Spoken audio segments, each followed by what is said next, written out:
ষোলোতম হুগলি চুঁচুড়া বইমেলা শুরু হয়েছে চুঁচুড়া ময়দানে। আজ ছিল দ্বিতীয় দিন।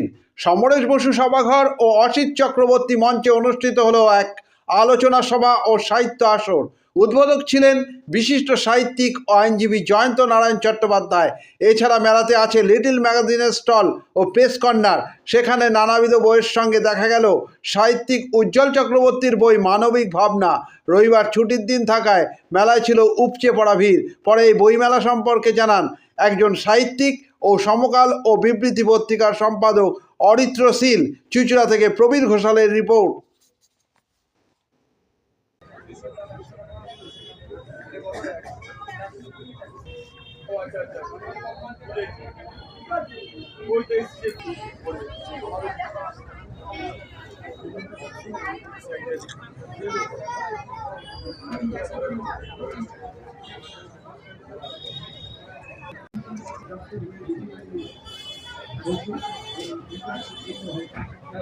জগতের সম্পাদিকা আজকে 16তম চুঁচুড়া বইমেলায় প্রেস কর্নারে আমাদের একটি স্টল রয়েছে।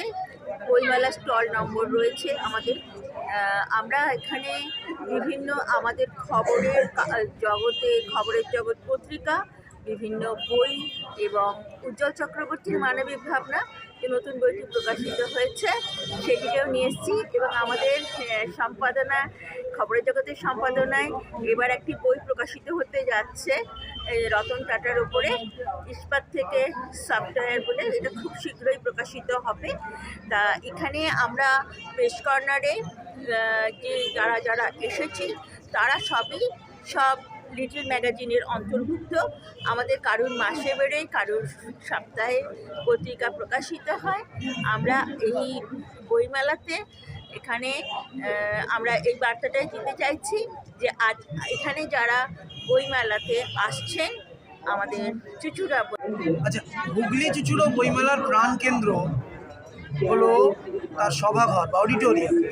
এবারে অডিটোরিয়ামটা উৎসর্গ করা হয়েছে সমরেশ বসুর শতবর্ষ উপলক্ষে। সঙ্গে তার মঞ্চটা প্রয়াত অসিত কুমার চক্রবর্তী, যিনি আমাদের পত্রিকায় নিয়মিত লিখতেন, তার নামে তার স্মরণে করা হয়েছে।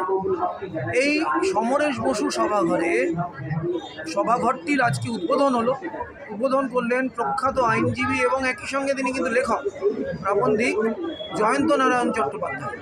তিনি আজকে একটি সেমিনারও করলেন, আলোচনা সভাও অংশগ্রহণ করলেন। সেই আলোচনার বিষয়বস্তু ছিল নাগরিক আন্দোলন এবং এই সমাজ। সঙ্গে ডাক্তার এস.বি. গোস্বামী, সবুজ পাল এরা এই সঙ্গে ছিলেন আজকের আলোচনাতে। এখন কবিতা এবং গল্প পাঠ চলছে। প্রতিদিন কবিতা ও গল্প পাঠ থাকবে এই অডিটোরিয়ামে। সঙ্গে প্রতিদিন থাকবে নানান বিষয়ে আলোচনা।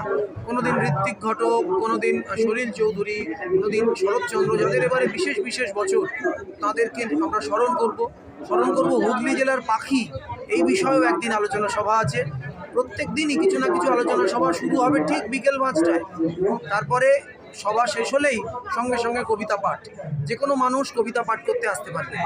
একই সঙ্গে আমি আহ্বান জানাবো, যারা কবিতা লেখেন, এখানে একটা চলমান কবিতা প্রতিযোগিতা চলছে। প্রতিদিন কবিতা প্রতিযোগিতা হবে। যদি আগ্রহী ব্যক্তিরা ড্রপ বক্সে তাদের